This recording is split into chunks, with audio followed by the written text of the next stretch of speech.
The royal family's long-awaited visit to Canada begins tomorrow.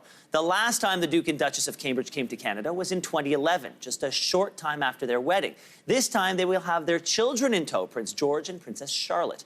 Joining me now from New York is royal commentator Victoria Arbiter. Victoria, thanks for being here. Tell me, what can we expect from this visit?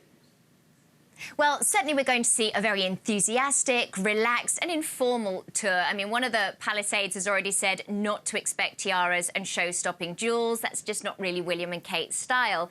But we are going to see them championing their specific causes. So there'll be a focus on mental health, the welfare of young people, addiction. There's an event with military families, sailing. And we'll also see them enjoying their passion, which Canada, of course, is perfect for, being the great outdoors. So there's a fishing trip planned, there's a trip to Montana Mountain, and they'll take an aerial tour of Great Bear Rainforest in a float plane. So there's really going to be a broad spectrum, and we're expecting Canadians to turn out in force because, as you mentioned, the children are coming. The children are coming. This is definitely not your father's royal tour, as I should say, my father's royal tour. When my father was in politics, we had a number of royals come over, and it was nothing like this. You're right, much more informal. What should people be watching for on this tour? Well, I think really it's the opportunity to have the interaction with William and Kate. I mean, as you mentioned, this is not like a traditional royal tour, which tend to be very formal.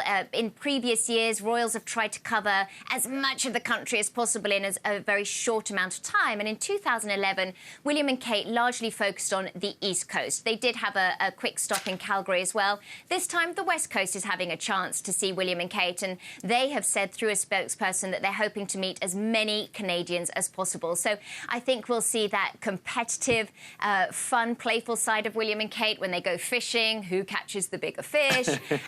We'll sort of really see that lovely personal interaction that people enjoy from them when they're on tour. That's right. I think I remember last time on the East Coast, they competed in a dragon boat competition against each other. It was something to behold.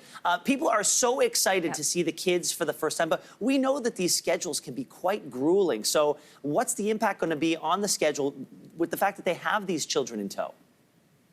Well, really, I'm so glad you raised this because we need to manage expectations because, yes, royal tours are incredibly grueling and some people have speculated that they'll see the children every single day. That's not going to be the case, but certainly William and Kate are bringing the children in order to introduce them to Canadians. One day, hopefully, George will be King of Canada. So we know that we'll see them on arrival and upon departure. So that's pretty much guaranteed, depending on how the children are, of course. And then we're expecting to see them, the most likely event will be next Thursday at Government House. There's a children's party for military families. It's going to be very similar to the party that was held in New Zealand at Government House when George was only 9 months old. That's when he made his very first appearance at a public engagement. It was in 2014. So I think that seems to be the most likely time to see the children. And aides have said that it's possible we'll see them one other time. It depends on jet lag, how they're doing, really just...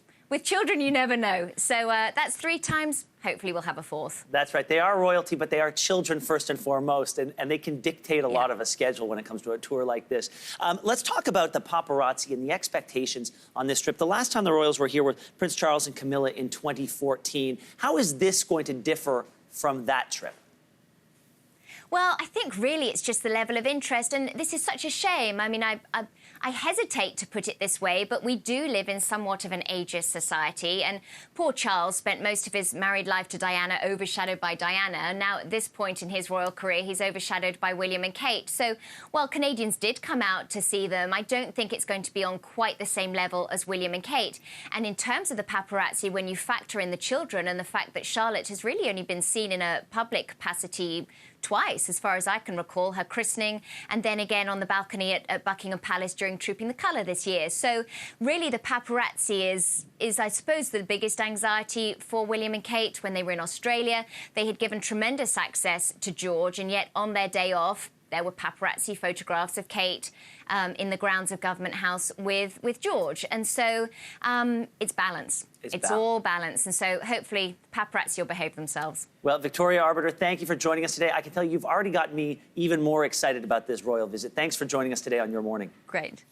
The royal visit kicks off tomorrow in Victoria. The family will be here until October 1st.